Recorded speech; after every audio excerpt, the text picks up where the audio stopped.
So hello everyone, welcome back to my channel again, and we're going to continue with the fifth Pelley Cup playlist. So game two, as I mentioned before, game two I was going to play probably one of the people who had won their first games, and Jay was among the top seeds of the category that you are playing. We're playing the under 1600 category. So Naka Jay was I think top was, if not second, third. Of I think he was second seed in the tournament. So um, I was excited to play him. I was anticipating playing the stronger players in the category, and I played the strong players pretty much from this round to round 4 5. So let's just dive into it and see what happens. So Jay opened with c4, and okay, let me see if the okay. Played knight to f6 next. I like covering up the PGN because I don't really like seeing it on screen. So after knight to f6, the game continued as a normal English opening would. Knight to c3, I played c6. He played g3, and I strike in the center with d5, which I normally do.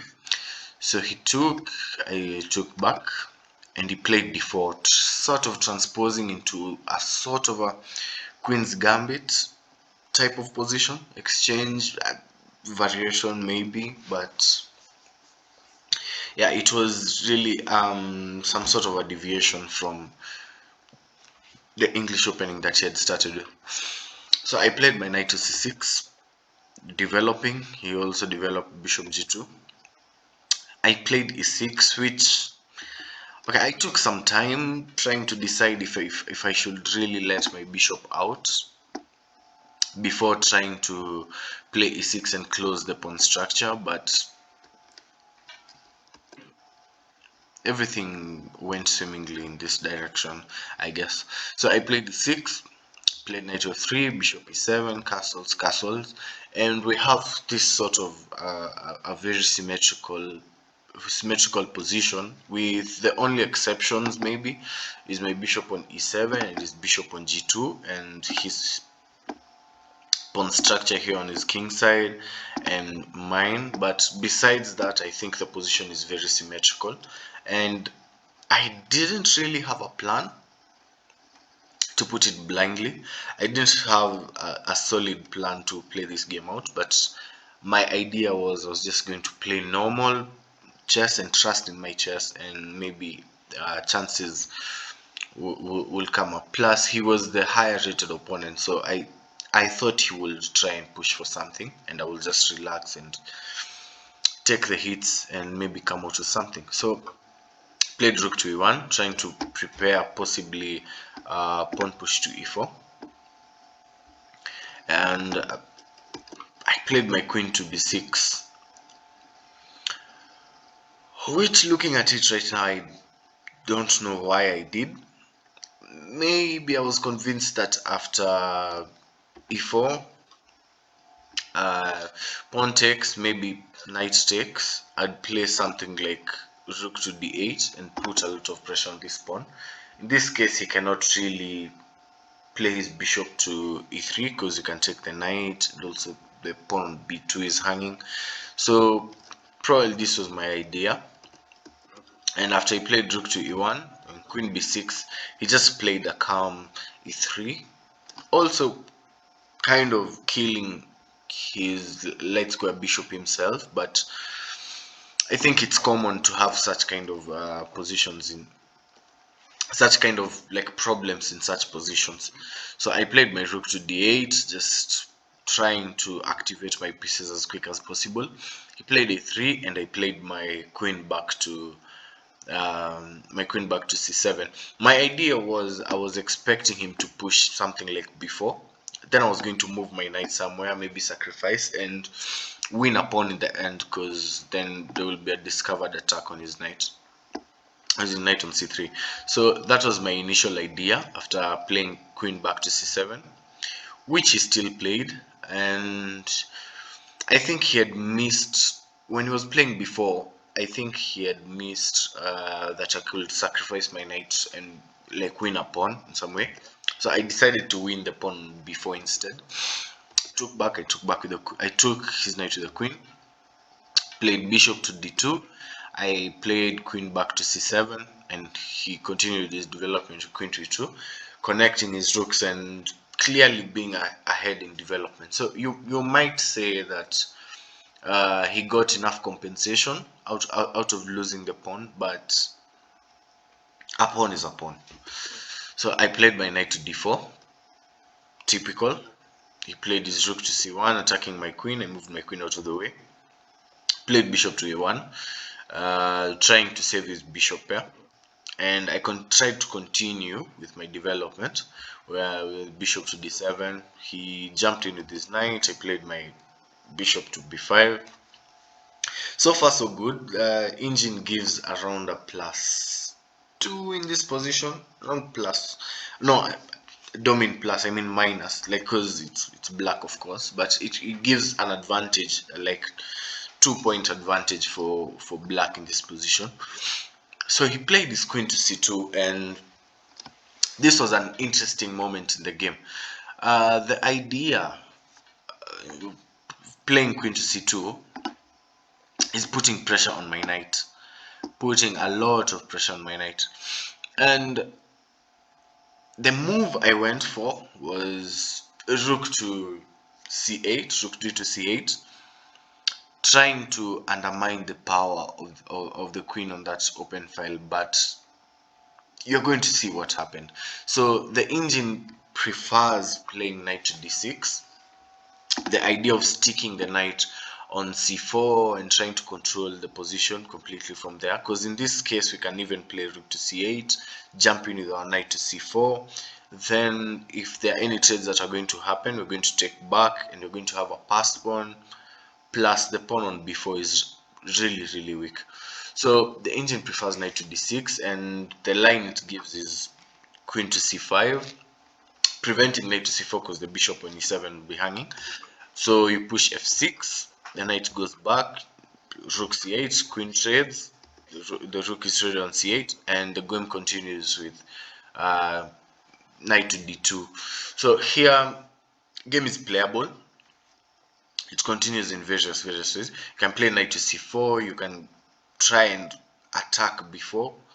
You can really, it's a really good playable position for black, and unlike what I went for. So typically in this position, like many people, I mean, you're attacking the queen. What could go wrong? So he played queen takes. He sacrificed his queen for 2 rooks, which was really solid, which was a really solid idea.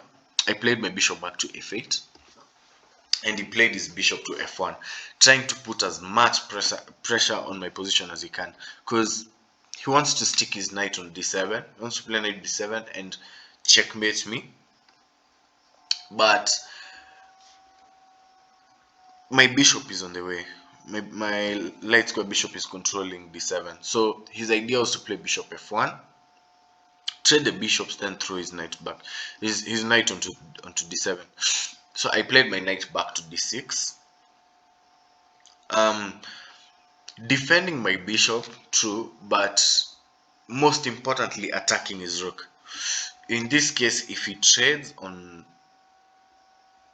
b5, my idea was to just take this all the same. And now if he played knight to d7, which I don't know what it's attacking, I could just take the free bishop. So in this position, I decided to play knight to d6, and as I had mentioned in the previous video, in the playlist, we weren't really playing on the typical classical time controls. We're playing with an hour each. So the moves that you're going to see probably from around here are going to be heavily influenced by time pressure, because it's this is one of those positions you really want a long game. You really want to enjoy the position and calculate and really dive into deeper variations. But you're not really allowed to do that because of the time. You're going to fall because we didn't have any additional time. We didn't have any increment per move. So if you really um, played slow here and tried to calculate many lines, you're going to get punished, and you're going to get punished real quick. So he played his rook to a8, and I played pawn to f6. Now this is an inaccuracy. This, I think, brought him back into the game, or could have brought him back into the game.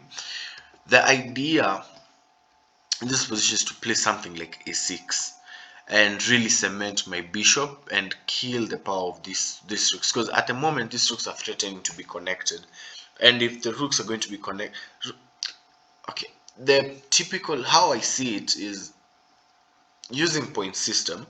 The queen is worth, I think, 9 points, and each rook is worth 5.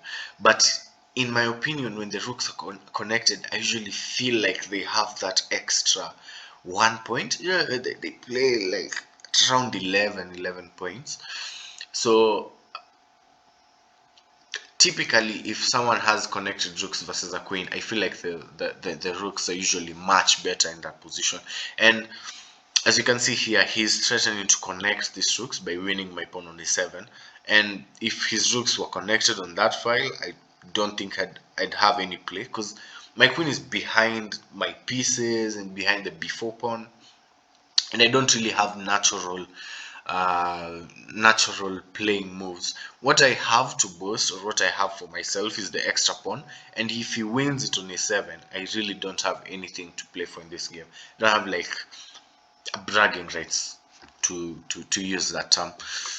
So I played f6, chasing his knight away. His knight went to d3, and still, instead of taking, I should have just played a6, and I think my position would have been very solid. I think what I was afraid of was him playing knight to c5, but looking at it, I could have just played like king to f7, and my position would be okay. I don't really see how he punishes me in that position.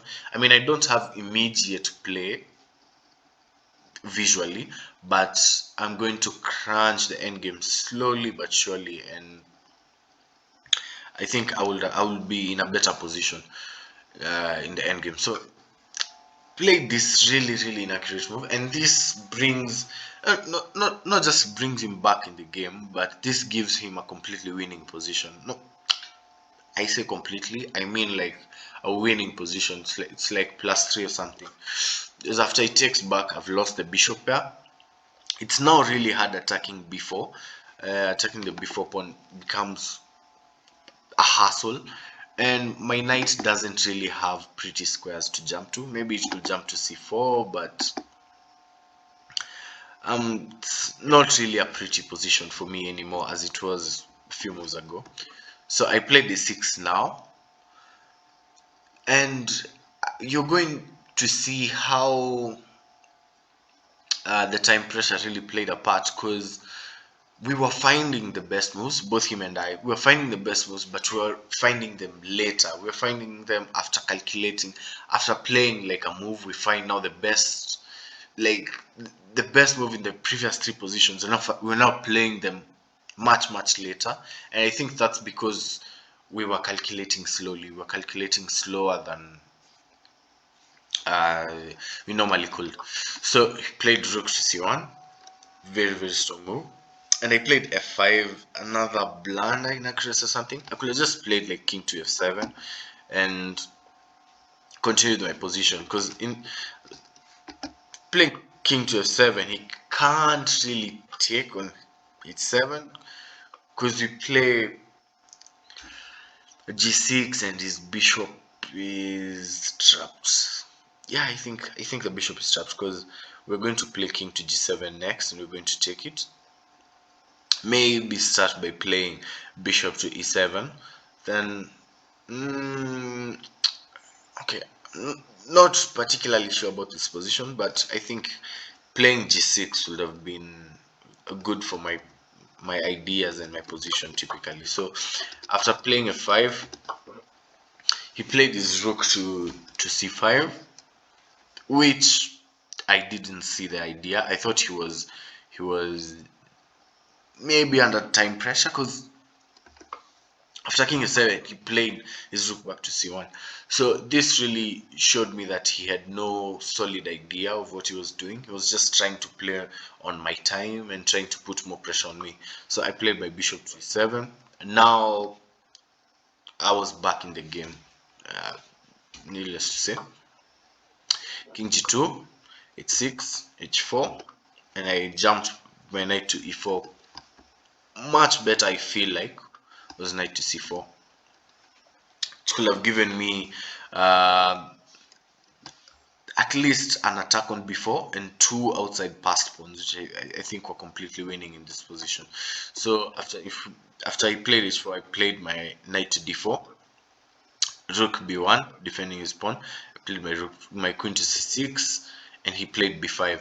So this b5 move, a few moves ago, I think after a6, b5 was a really, really, really strong move, and I sensed it as we were playing the game, and I knew it was there, and I couldn't understand why he didn't play that time. When we were analyzing the game, he told me he had considered it, but he wasn't really trying to calculate it to the end, because he was trying to play on my time, something. So because if I take, he then plays bishop to b4, and I don't really think black has any play anymore, because the game is pretty much lost. You can't move the knight, because rook takes on f8 will be checkmate.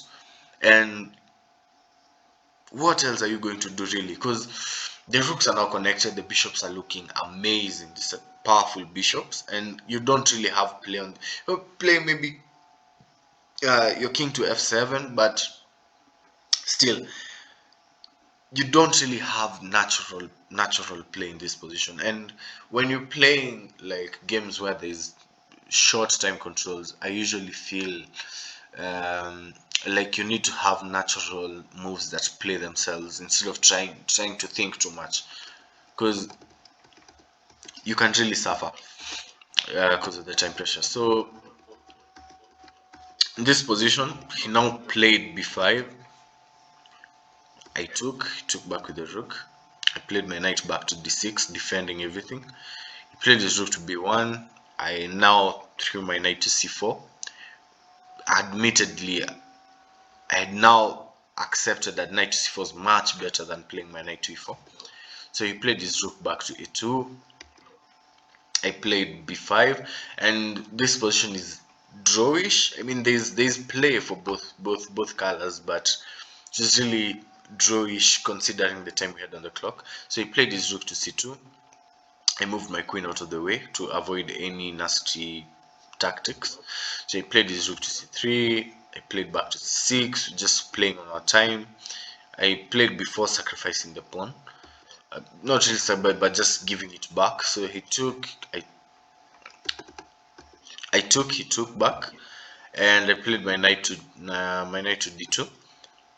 Played his rook to a2, and I played queen. Maybe queen to c1 was better in this position, but I played my queen to c3. He moved his bishop. I played my knight back. Played check, king to f6, rook a2, and I played my knight back to d7. And now this position is again losing for me.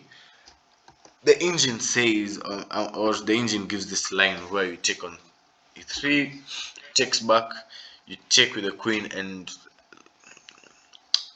I'm not going to lie, I saw the position, but I really thought I'd be playing hope chess from here, because all I have to like prove all I have to play and prove for myself is that I'm going to have like I'm going to have maybe two pass pawns for the exchange, two pass pawns for the knight, but it's so easy to defend against it.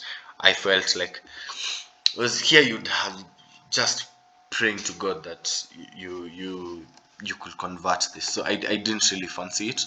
I played my knight back to d6, played rook back to b2.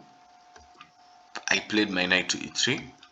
He played my knight to e4, I mean. He played rook c1, rook c2. I played my queen to b4, and he offered a draw, which we agreed on. And white is white is pushing this position. White has a very good position, and I think he offered the draw because we were, I think, with a minute each, or maybe 2 minutes each player, and we didn't really want to calculate and play. Not really calculate, but we didn't want to play such a double-edged position with so little time on the clock. And so yeah, this was my game 2, and my tournament was just now getting started because now I had 1.5 points out of 2.